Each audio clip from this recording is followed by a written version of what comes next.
Hey guys, Professor Bill, Comic Book University, and Hulk, issue number one. Just Hulk. No Incredible, no Immortal, no Ravaging or Savage. Just Hulk.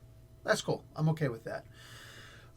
We could have the Incredulous Hulk, because that's actually what this feels like more than anything else, dude. Hulk becomes a goddamn spaceship in this. There it is. There it is. Let's talk about who did this. Who do we have to blame for this? And then we'll talk about, and I didn't hate everything in here. I did like one thing in here. Anyway, let's get talking. Donnie Cates did the writing, and Ryan Oatley did the pencils and inks. Frank Martin did the colors. Love Martin's colors. Absolutely love it, but even Martin couldn't save the art in this. Oh, yeah, that's right. I'm hating on this book.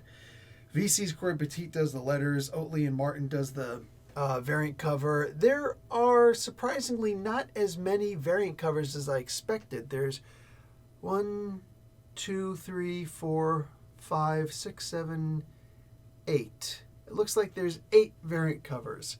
I expected, I'm not joking when I say this, I swear to God I expected at least 3 times that amount, if not 5 times that amount.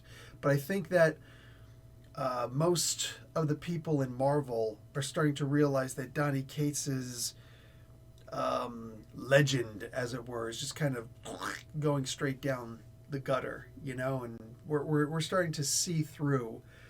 I've seen through it for a while now, but I think enough of us are starting to see through the veil that he doesn't really know what he's doing. He really doesn't. He tries. He genuinely does try. There was one of the things I liked. There was a little mark in here, the little asterisk that said, "Hey, such and such happened. Go see the War Against Null." So, the King in Black, to understand what this references to. I'm not going to complain. I like that they did that. That's not the only thing I liked in here. But there's too much that I didn't like. He made Hulk into a goddamn spaceship. Guys, I don't know what this is. I don't know why this is happening. I really don't. We start off in the very beginning of the page. Okay, the cover. Starting from the cover, it's what's the exact quote in here? Because it caught me a little bit. I didn't think I was going to like it, and I didn't, but I was still impressed with the quote. What if the Hulk exists to protect us from Banner? Now, immediately that just sends alarm bells through my head, because it's like, no. Banner is supposed to be the good guy. Banner's supposed to be the one who's trying to help. Banner isn't evil. There's a couple times when Banner was made evil, so it's been done before, which is the same with every single thing that Donnie Cates has ever done, ever. It's been done before, and usually better. And just... But still, in my mind, I'm thinking to myself, this could actually be good. He's thinking outside of the box a little bit. Maybe he's actually got a good idea here. And it said it was making him into a goddamn spaceship, and I swear to God, I don't understand. The problem is that with this really cool introduction, this subtitle, "What if the Hulk exists to protect us from Banner?" We are then followed by 4 to 8 pages. I think it's closer to 8. Of the comic book re-explaining exactly that one little sentence. What if the Hulk exists to protect us from Banner? About 6 to 8 pages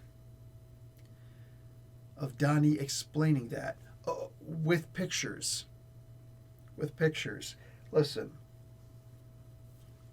either you don't put that thing in the front or you don't do these 8 pages here. This is an oversized book, and it's slightly overpriced, you know what I'm saying? But it would make sense if it were oversized, full of different material, new material, something that doesn't just seem completely redundant. We're talking about 6 to 8 pages of pure redundancy. Why do you need 6 to 8 pages of a comic book with multiple panels just to explain what you just explained in a single sentence on the front? Why am I getting upset over this? Because there are some things that are just so...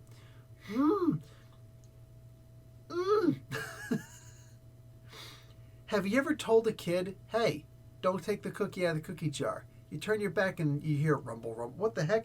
The kid's hand is in the cookie jar. It's like, you didn't even let me leave the room. I barely even turned around. I caught you at the corner of my eye. What are you doing? Stop. And you smack the hand. Don't do that anymore. Do not put your hand in the cookie jar anymore. Do not take cookies. So you turn around. What the frick are you doing? He's already built a ladder and gotten up there. And it's like an architectural genius. And you're like, dude, what are you... It doesn't matter how you take the cookie. You're still taking the cookie. Stop taking the cookie. You're going to spoil your dinner. Stop.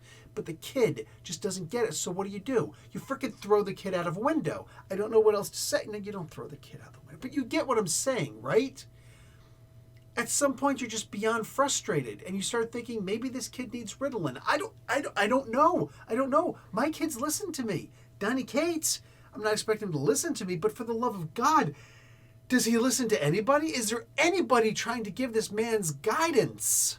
Is there anyone trying to explain to this man's, yo, Donnie, slow down, calm down, recognize that redundancy is not a good thing.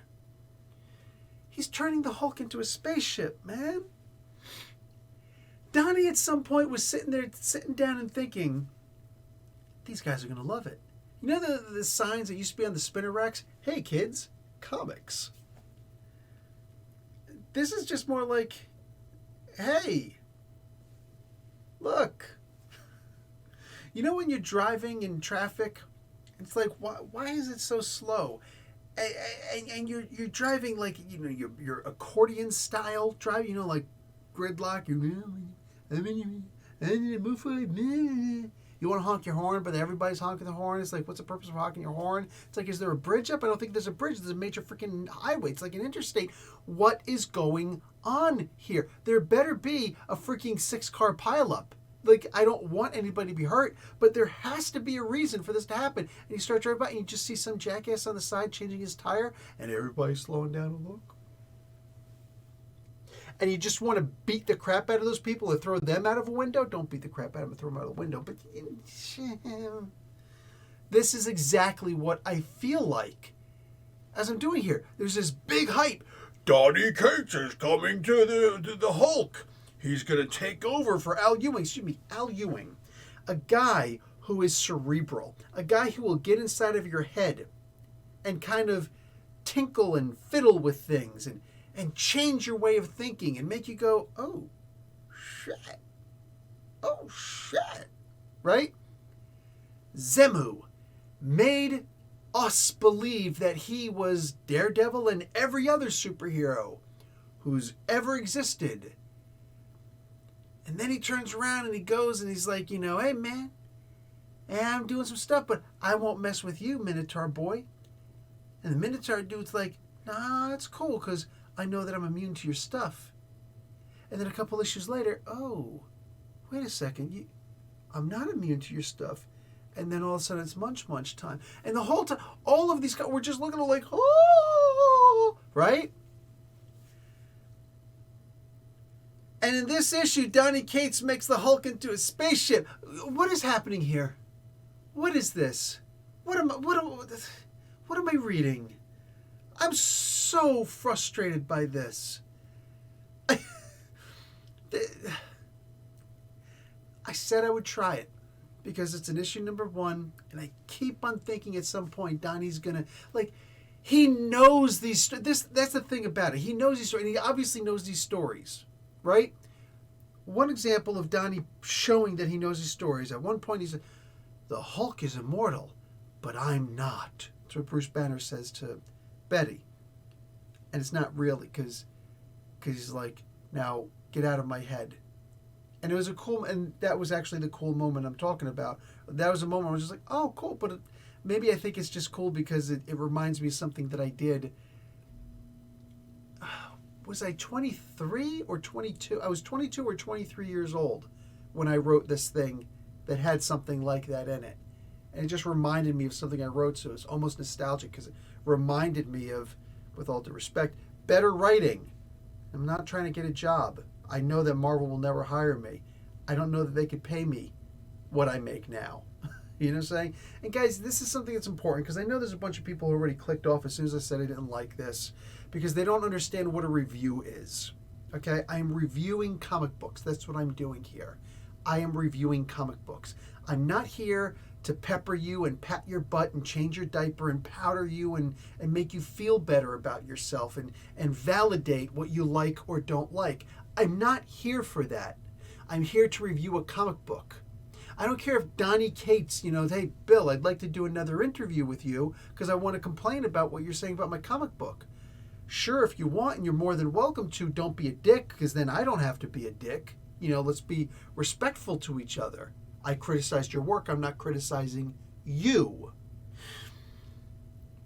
But, and feel free to say that I'm a lousy reviewer. Sure, by all means. But for the love of God, he knows this work. He knows for the most part, all of these stories. And he can find them again. Like that. He shows evidence of it in the books that he writes, including this one. And yet somehow, he just has this idea. Rob, I think Rob's the biggest channel. I've watched this guy in years. But I remember he would do his reviews where he would just be like, okay, guys, so check this out. We're going to talk about like Hulk #1. And oh my God, guys, this is just crazy. Okay, listen. So Donnie Cates says Hulk, all right? And Banner is controlling Hulk. And he turns Hulk. Dude, this is crazy. He turns into a spaceship. I'm like my mind is just like blows. I'm just like, whoa, like seriously. Oh, guys, holy crap, guys. Like, does he expect that we're all going to be a bunch of paid toons walking around? And I don't mean to disrespect Rob. Rob is very successful, way more successful than me. Because this is his business. He has to be, right? I kind of do something different. I don't know if I make more money than Rob. But I'll tell you right now, I'm good.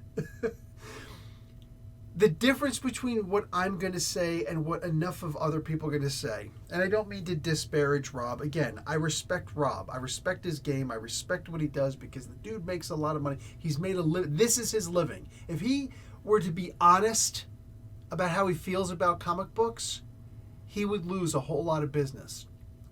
Thereby, he would lose a whole lot of money, right? So you don't mess with your golden goose. He's got to say, he must say that he likes everything that he reads. Because the people who don't like it are just going to say, well, I didn't like it, and they're going to, leave. But everybody knows what you're going to get when you're going to read or watch one of those channels. Comic Historian or whatever he's called, and the Sal and Buscema, I don't know, whatever, all these other guys out there, right? They're all just going to be pretty much saying the exact same thing. We liked it. We like everything. Because of course you do, because that's where your money is. I don't get paid much for doing this. I do get some ad revenue, but for the most part, like it's not a whole lot.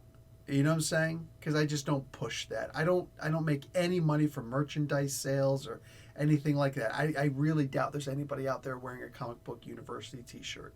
You know what I'm saying? Even though they're available on the website, I literally did that as a just in case. I clearly don't advertise it, right? So by me not making money and not really wanting this to be my primary source of income, not even my secondary, I have this unique position in life that I can tell you, pause for dramatic effect, the truth. I can tell you the truth. Donnie is out of control.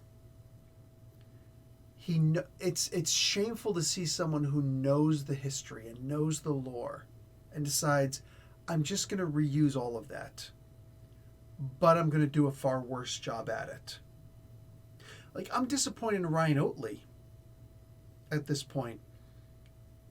When you establish yourself as a top-tier artist and then you turn around and you start delivering, well, this. Guys, I'm not joking. Frank Martin's colors on this made the art tolerable, but it still wasn't good. There's a scene in here where Hulk gets hit right between the shoulders by a missile, and his knees are bent and his hands are, his fingers are spread, but he doesn't look like he was hit by a missile, except for the fact that there's an explodey thing and the little line showing that there was a trajectory for this thing, like maybe a ballistic style. I don't know, but he just, like that. There's nothing dynamic about it. He's not going, like that. There's no lines coming out like in Dragon Ball Z, that would show that like it hurt or it did something, that he even noticed it, right? There's nothing there. It's just like, boop. You just move. Hey, mosquito. Right? But that wasn't the case. They were trying to say that it annoyed him and he had to retaliate because he's being attacked, but in reality he's a spaceship. I'm so disappointed by pretty much everything that I saw in this comic book.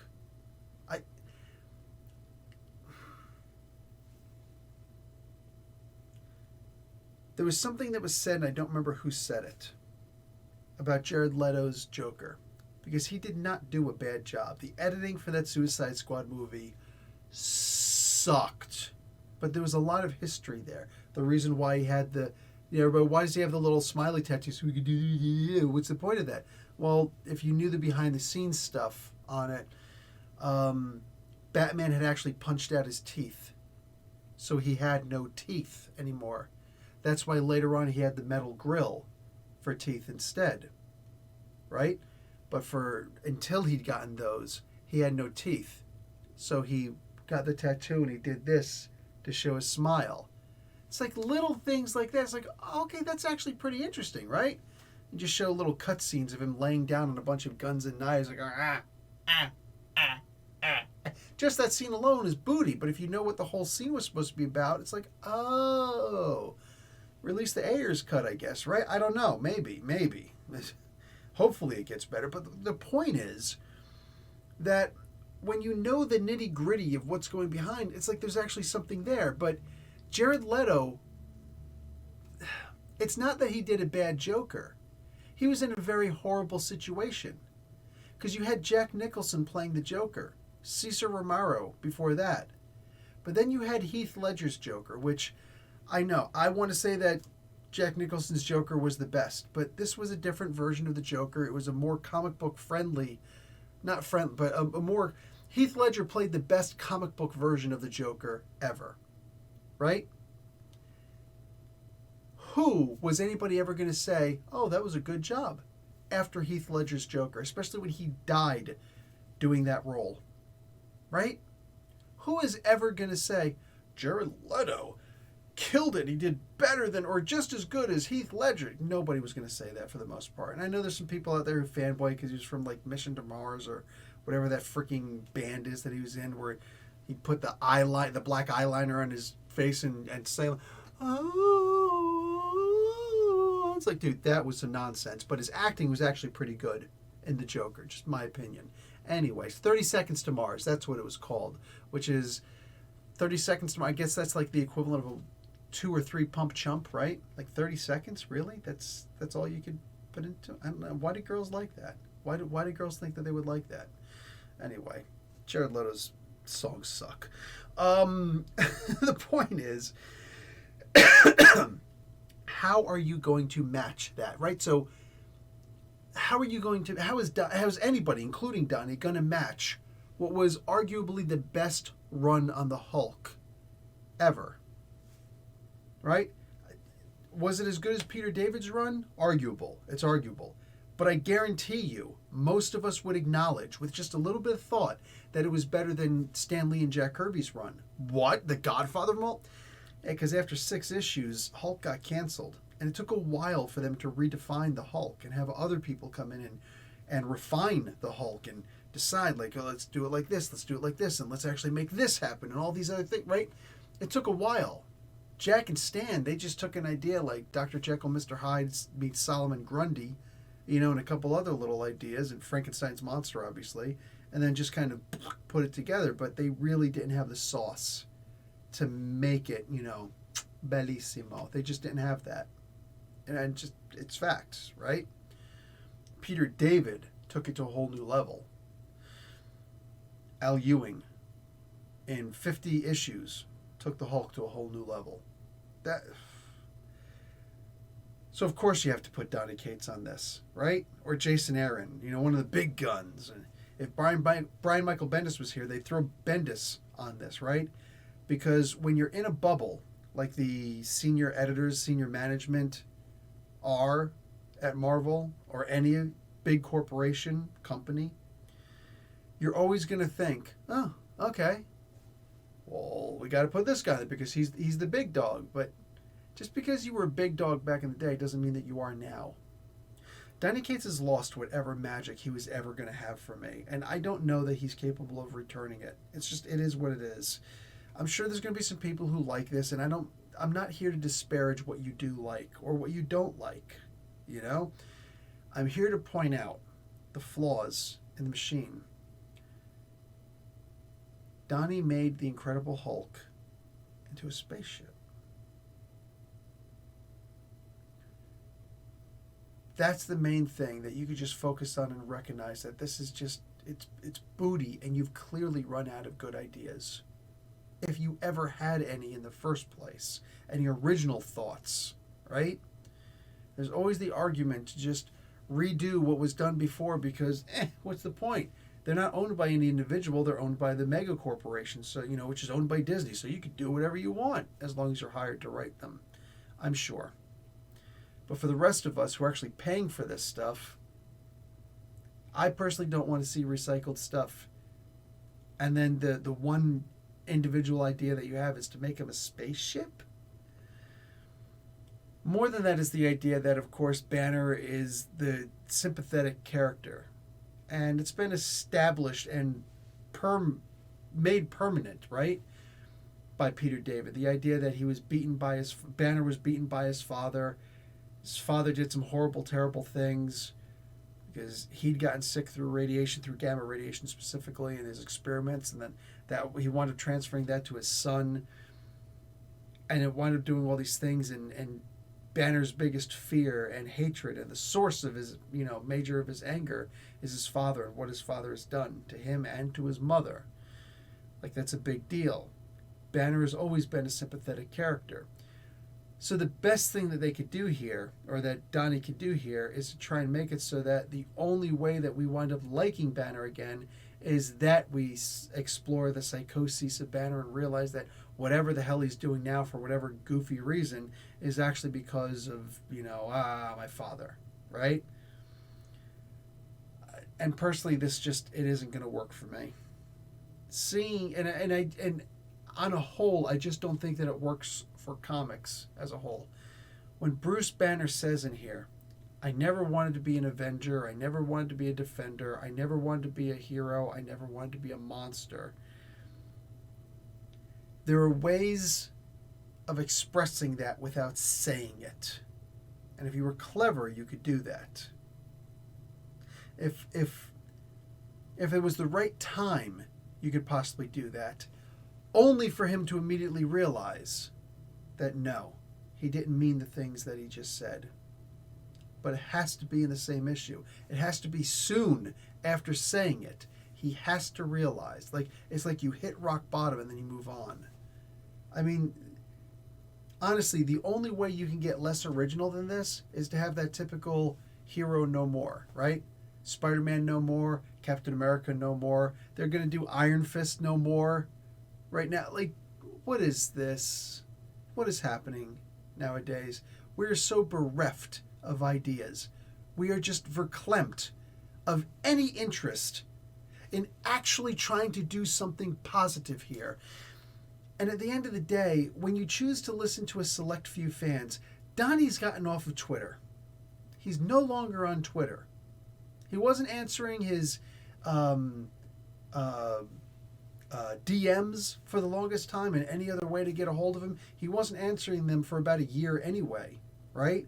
Mostly after he got embarrassed by going on and talking and stuttering like crazy. And I don't want to make fun of him for stuttering. That's mean and it's definitely coming off as, me being a jerk.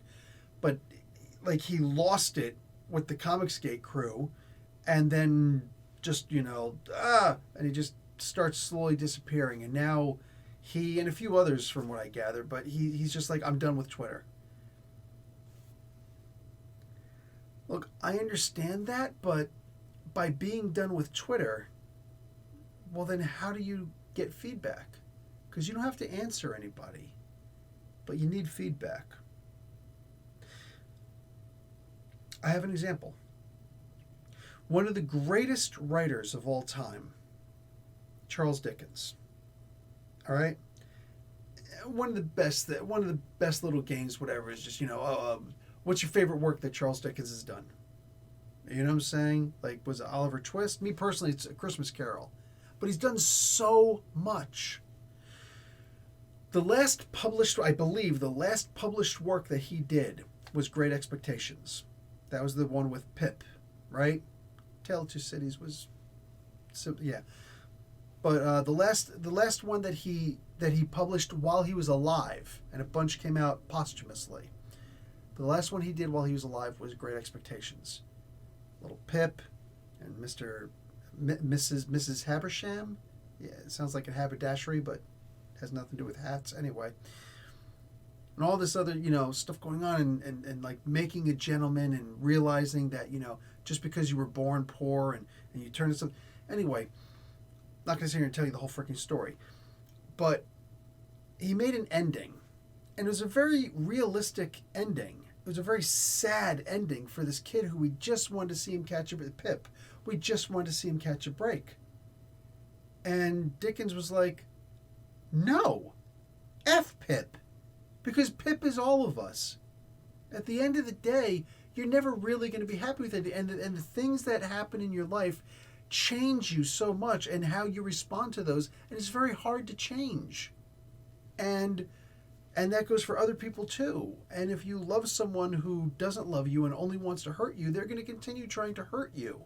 And it was a very cruel ending for the most part. Get this.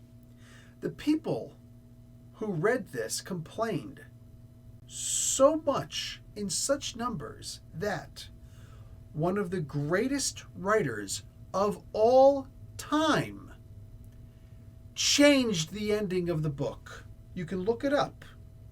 He changed the ending of the book. Now, he did this in a way that you would prefer the original. I think most people, I personally prefer the original ending, but I would have preferred a different ending, right? Just not the different ending that he made for it, but that's neither here nor there. But when you are, and it's not even arguably, anybody who tries to argue that Charles Dickens is not one of the best writers of all time, I think you need to learn how to read more than 240 characters or whatever it is in a sitting, right? Because those of us who are capable of reading a whole entire novel, hardcover if necessary, it's known, it's understood. It is inarguable that he is one of the best. And yet, one of the best listened to the people. Which means that people had a way to get in contact with him. Maybe it was snail mail, handwriting a letter with freaking pen and quill, all that nonsense. I don't know. Maybe he's like the Marquis de Sade and wrote it in poop, sent it to people. I don't know. But he listened to the people. He heard them, and he listened to them. He said, you know what? I'm going to give them an ending. He was smart, and he did in a way so it's like you'd prefer his old ending, but he actually changed the ending of one of his books. He changed his writing. He changed his work. He changed for the people. If Dickens can do that, I'm going to leave it there. That's the ... that so many writers nowadays love adding into their stuff, right?